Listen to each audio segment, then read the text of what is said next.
Good evening.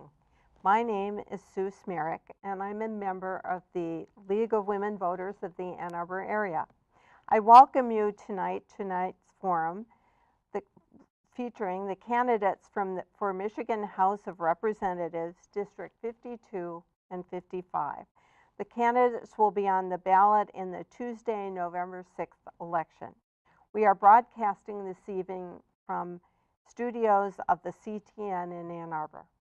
The League of Women Voters is pleased to be sponsoring these forums.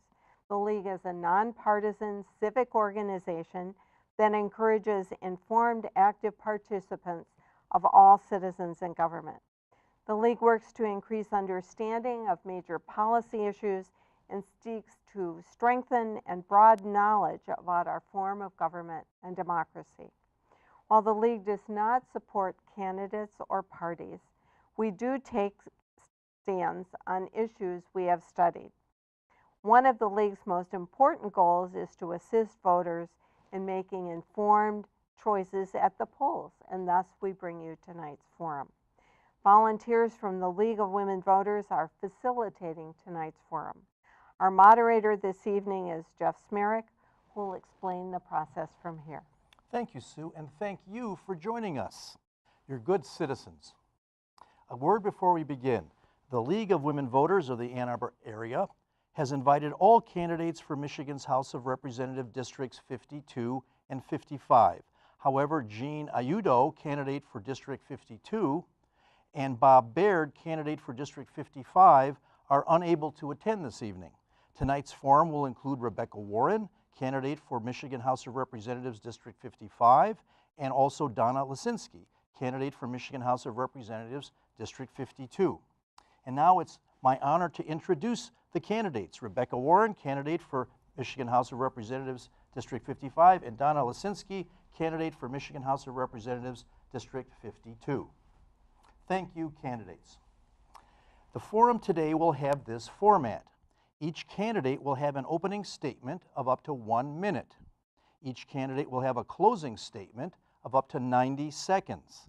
In between, the moderator will ask the questions which came from the Ann Arbor community. Each candidate will have 90 seconds to respond to a question. 90 seconds. At appropriate times, the timers will hold up their paddles with the amount of time remaining, and then finally a stop sign. Candidates, please stop when indicated so that we all will have an opportunity, equal opportunity to participate. The order of speaking this evening was determined by agreement before we began. Opening first will be Rebecca Warren, who will also close first. Our timers are League members Miriam Shaw and Lynn Kobanski. We're ready for your opening statement, Ms. Warren. Well, thank you very much, and it is a pleasure to be back with the League of Women Voters of the Ann Arbor area. I am Rebecca Warren. I am the senator for the 18th district currently, and due to Michigan's term limits, I'm unable to seek re-election to that position. So I have thrown my hat in the ring to run for the 55th House District. I have had the pleasure and privilege of representing this community in the state legislature for 12 years. I have a record I'm proud of, but my work is unfinished. 10 years ago this week, President Bush signed into law the Great Lakes Compact that we passed here on the state level, yet we have more dangers to our drinking water than we've ever faced before. We were able to pass the Healthy Michigan Plan to expand coverage for Medicaid to nearly 680,000 Michiganders, yet changes and challenges from the federal government put those at risk. I've been proud to have never voted for a single cut to education in the entire time that I've been serving, yet independent studies say we are woefully underfunding our public education. I hope to earn the vote of local citizens so I can go back to Lansing to keep fighting. Thank you. Thank you, Ms. Warren. And now, Ms. Lisinski, we're ready for your opening statement. Thank you, and thank you for the opportunity to share my candidacy with your viewers. My name is Donna Lisinski, and I'm the state representative, the sitting representative in the 52nd House District. The 52nd House District covers Whitmore Lake, Dexter, Chelsea, Manchester, Saline, and all of the townships in between. For my career, I have always been a strong voice for public schools. We are working very hard in the legislature to try and continually meet the adequate funding that our schools need to provide a 21st century education. What we've seen over the last several weeks is that the fight for clean water must continue. In my district is the origination point of the dioxin plume, and in my first term working with local elected officials, we were able to lower the cleanup standard from 85 parts per billion to 7.2 parts per billion. And as a small business owner, I've worked hard and introduced the Neighborhood Business Neighborhood Growth Package. On those areas, the economy, water, and schools, I've been a strong voice for my community, and I look forward to the opportunity to continue to be that voice in Lansing. Thank you, Ms. Lazinski, and thank you, candidates. Now we're ready for the questions. The first question goes to you, Ms. Warren. In Michigan, has been diverted from our K through 12 public schools, even as the educational performance of our public schools has been declining. Meanwhile, funding for higher education has also declined, making college education ever more costly and inaccessible. What are your solutions for improving the quality of education in Michigan? It's a great question. First and foremost, we need to stop the moving of funds from the school aid fund to fill other general fund obligations. This is something that started a few budget cycles ago, and it really to the tune of hundreds of millions of dollars, a budget cycle over $1 billion in the last few years alone, has been taken out of our K-12 public schools. I've been proud to be a co-sponsor of a resolution to say the school aid fund should be protected for our K-12 schools. Additionally, we know that we have to have the amount of dollars it takes to really educate a child, no matter what district they come from. And so we've pinpointed through a couple of different studies what that dollar amount is, and we have to be dedicated to finding the revenue. So first, making sure that we protect the money in the school aid fund, making sure that we pass the resolution that I introduced to say that any charter school that is run by a for-profit management company in Michigan has no access to those dollars as well. So once we stop the hemorrhaging of dollars out of the school aid fund, the other thing that I've been a proponent of is a graduated income tax, so that we have a more fair way to tax our citizens, so that we have adequate funding for all of the general fund obligations, so that we have balance in that budget. It's intellectually honest, and it gets us the dollars we need both for education and for our other state priorities. Thank you, Ms. Warren. Ms. Lazinski, same question to you.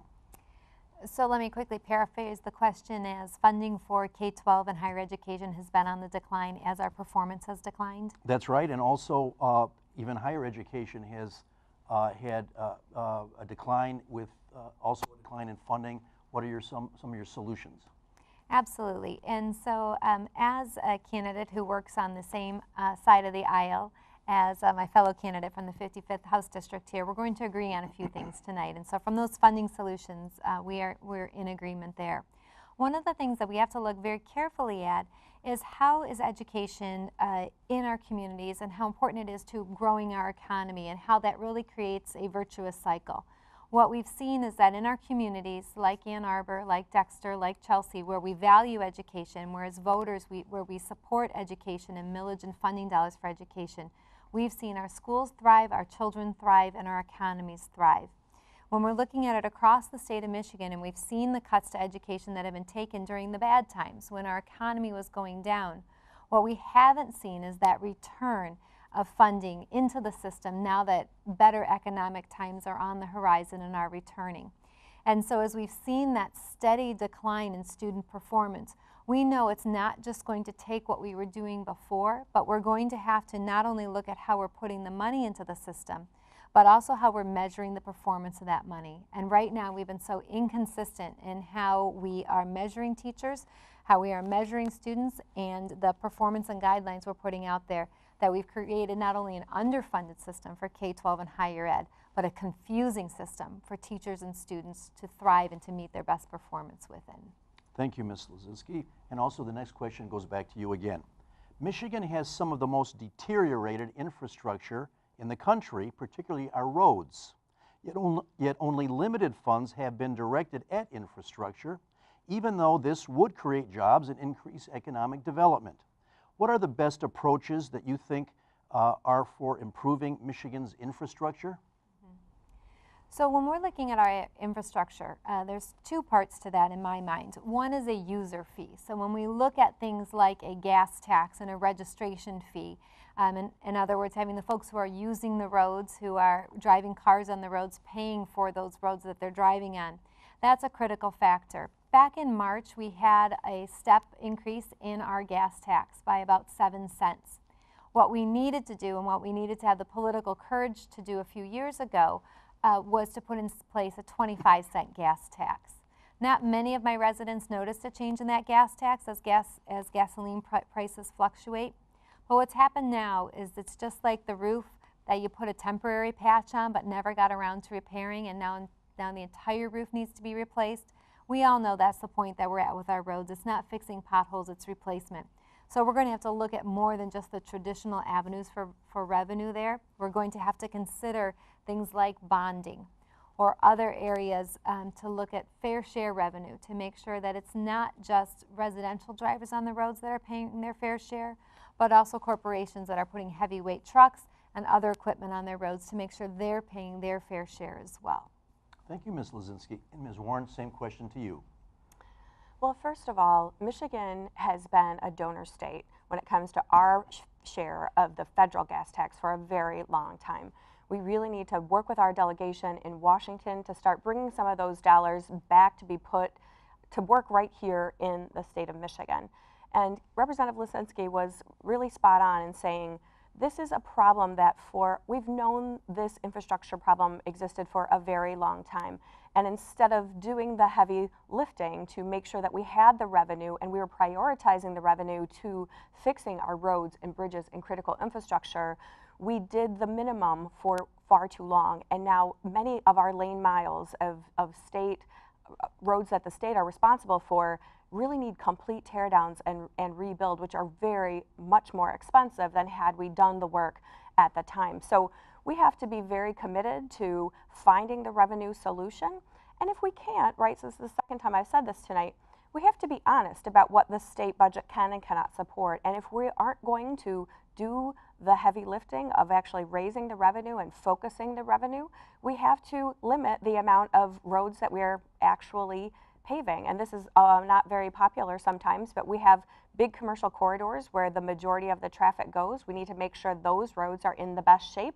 And if we don't have enough money, some roads are going to have to be less prioritized. So I think that's kind of the position we're in. And facing us right now is the fact that we have underground infrastructure that's in even worse shape. So that's just around the corner for us. Thank you, Ms. Warren. And the next question goes back to you relating to the environment. Michigan is experiencing historic threats to our environment. There are many examples: the Flint water crisis, the Gelman 1,4-dioxane plume in Ann Arbor, the contamination of the Kalamazoo River, contamination of water in the Detroit schools, PFAS in our groundwater, and the risk of a massive oil spill which would destroy much of Lake Michigan from the deteriorated line number 5 running under the Mackinac Bridge. What are your priorities and strategies for protecting Michigan's waters, and what changes should be made to Michigan law? Right. Well, that's a great question. And the bulk of the time that I've been serving in Lansing, I've either been the chair of the Natural Resources and Environment Committee or the ranking member of that committee when I've served in the minority. So I've been working on the front lines of environmental and natural resource protection issues for a dozen years now. And first and foremost, in the Great Lakes state, the state that has more of the world's fresh surface water than any other place on this planet, we have to be diligent about protecting our water resources. So when it comes to Line 5, I have been the sponsor of the resolution in the Michigan Senate calling for the Attorney General to cancel that contract, to renegotiate, to make sure that we have a safe way of transporting that petroleum product that does not go under the Straits of Mackinac. We need to shut that off right now. It's an aging pipeline. It has the company that is responsible for it has been found to have not been upfront and honest about the quality of the pipeline, and we are one bad weather event, I think, away from a pretty significant disaster in 2 of our Great Lakes that come together there under the Straits of Mackinac. I think we have to do everything we can to reassure our residents that when they turn on their tap, the water they're drinking is safe for them and their children to drink, to cook with, to bathe in. And we have work to do to reestablish that credibility because we have let people down in this state and we have got to do better. Thank you, Ms. Warren. And Ms. Lasinski, same question to you, please. Thank you. That is a very big question in the state of Michigan right now, and you covered a lot of different areas of the state, Flint, Kalamazoo, and others. Right now, I'm looking very close to home. Myself and my family, I couldn't throw a stone that far, but one of my 3 sons could, to the deepest part of the dioxane plume that's literally right outside my back door. And that dioxane plume has now been moving for 25 years. It's already closed down 1 drinking well. And in my district, as it moves more to the north and a little bit more west, that's all my residents who are on private wells. We don't have city drinking water in Dexter Township, in the northern parts of Scioto Township. That is all on private wells. So we're looking at folks being unable to live in their homes and be able to have clean drinking water. So one of the most important things that I was so excited, the effort had begun, I was elected, and as local elected officials, we were able to work with the DEQ to lower the cleanup standard from 85 parts per billion down to 7.2 parts per billion for dioxane in the waters and in our aquifers. That is significant and will lead to significant changes in how that cleanup of contamination has happened there. But perhaps most disappointing is over the last month, almost every week, we have had a do not eat fish advisory for the Huron River and for local lakes in my district. And when I thought about that on Labor Day weekend, as I stopped by one of the local lakes, and there was a young boy I know, 6 years old, who was pulling his first bluegill out of the water. To know that he wasn't going to be able to have that time-honored tradition of eating his first fish, or at least attempting to, that's disappointing and something we have to be very aware of and work very diligently. Thank you, Ms. Lasinski. And the next question relating to health care goes back to you. Congress has repeatedly attempted to repeal the Affordable Care Act, yet has been unable to stabilize the health care system. What do you think are the best approaches for improving access and affordability to health care? What should the legislature do to improve access and affordability of health care to Michigan citizens? So one of the things that we see in the state of Michigan is that our health care is very impacted by the volatility at the federal level and what's happening or not happening or predicted to happen or not going to happen. I sit on the House Insurance Committee, and along with my colleagues, we rolled out the Health Care Bill of Rights and asked our Republican colleagues to join us in signing on to that. One of the things that we know is that from the Insurance Committee and from the legislatures, we have the responsibility and the duty to set up what is the minimum standards around the health care policy that can be sold in the state of Michigan.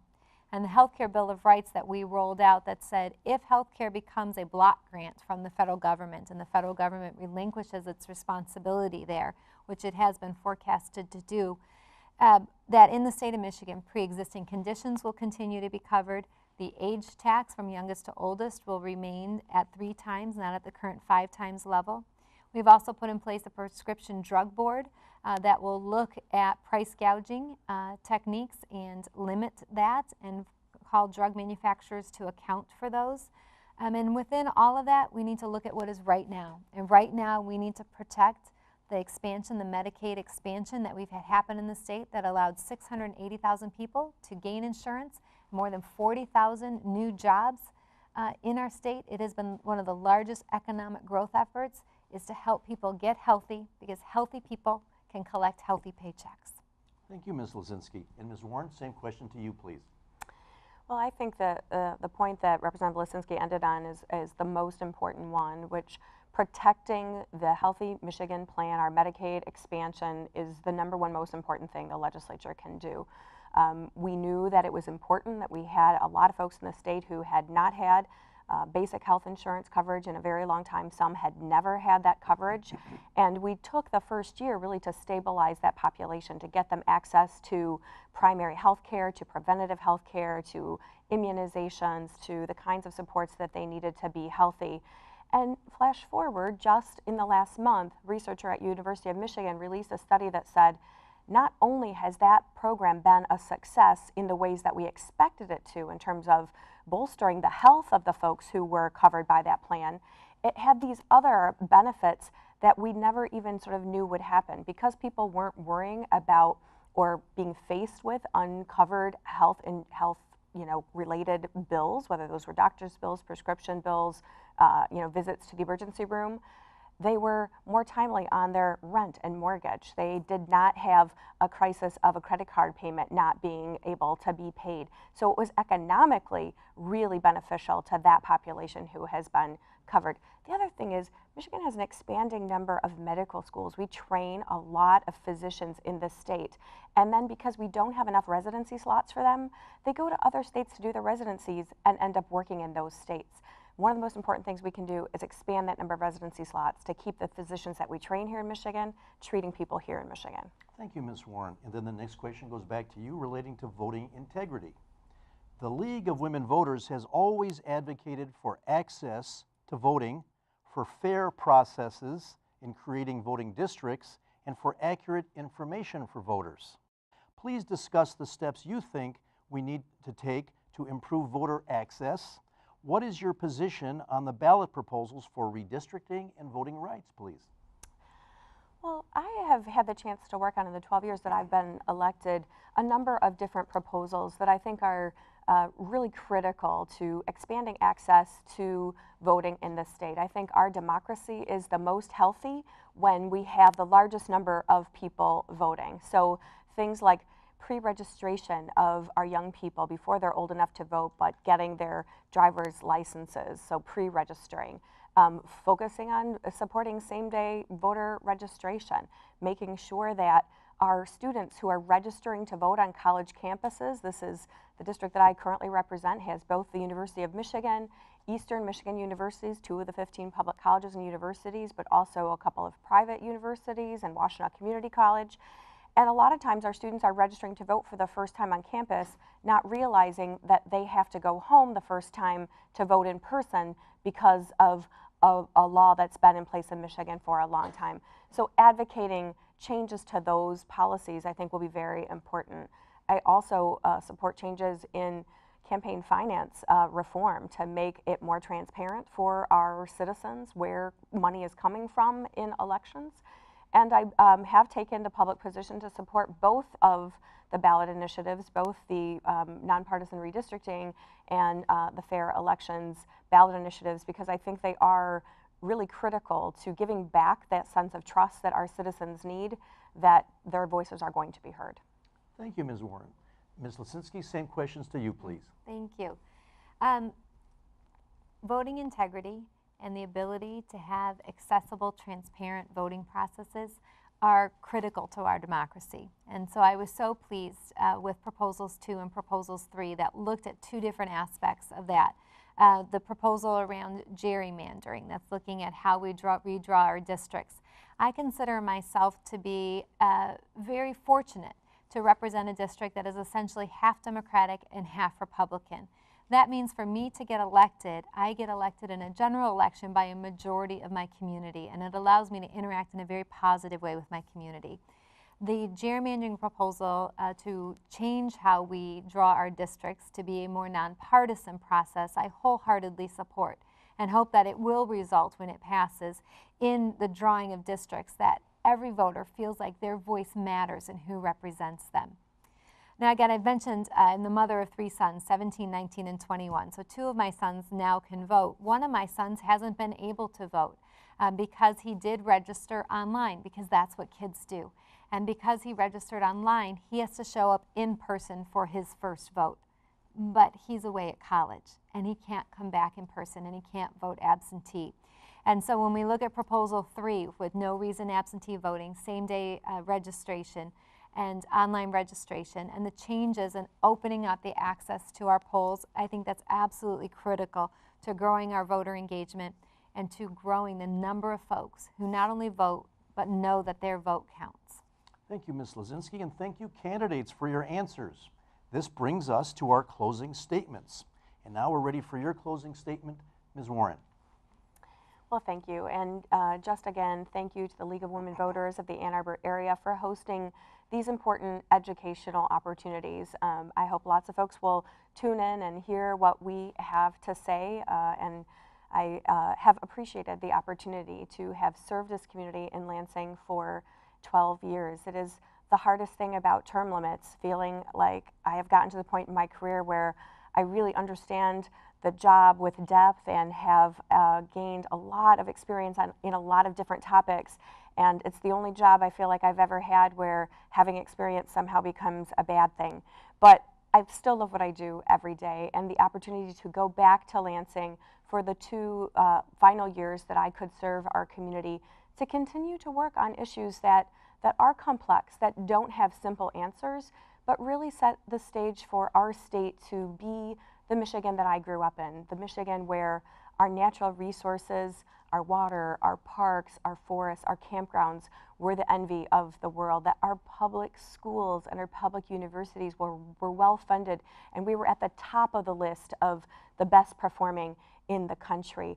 We have the chance to rebuild those things that have been the crown jewels of Michigan for so long, and I would love the opportunity to continue serving our community, working on those issues, and I'm asking for your support in the November 6th general election. Thank you. Thank you, Ms. Warren. And now, may we have your closing statement, Ms. Lisinski? Thank you. And thank you for the opportunity to be here. And the first time I was here was when I was running for school board. And I learned then in a nonpartisan race how important it is to hear directly from the candidates, their thoughts on issues. And so as I've served my first term now as a state representative, I know how that translates into the work that you do in Lansing. And I know how much there is to do and to learn. This has probably been one of the toughest jobs I've had in terms of the drinking from the fire hose and learning and doing. But I've been able to come up to speed very quickly and to accomplish real things in my community right away. And for that, I'm very proud. From the lowering of the cleanup standard for the dioxin pollution to fighting every day to make sure that our students have the funds and the policies that help support them for their 21st century futures that they have in front of them. And as I reflect on my first term in office, one of the things I'm most proud of is the bipartisan efforts that I've been able to be a part of. So when I look across at the first bill that I was able to offer to my colleagues for a vote on the floor, and it passed unanimously by Democrats and Republicans, and that bill was to increase transparency. It was to allow citizens to look at what legislatures do and essentially make FOIA requests or Freedom of Information requests and really understand how their government is run. So I would be honored and privileged to be returned for my second term as the 52nd District State House Representative, and I ask for the vote of your viewers who live in the Chelsea, Dexter, Manchester, Saline, and Whitmore Lake areas. Thank you so much. Thank you, Ms. Lisinski, and thank you, candidates. Thank you, candidates, for participating in tonight's forum. To those who contributed questions, and to CTN for making this program possible. These forums will be rebroadcast on Channel 19 a number of times between now and the election, and are available on demand for streaming on your computer or smartphone. Go to our website, lwvannarbor.org. That's lwvannarbor.org, and look for the link to the programs. Encourage your friends and other neighbors to watch these forums also. For additional balanced, nonpartisan information on candidates and ballot issues, go to vote411.org. That's VOTE411.org, and enter your address. There you will find information on the candidates and ballot proposals that appear on your ballot. But be sure to vote on November 6th. Good night.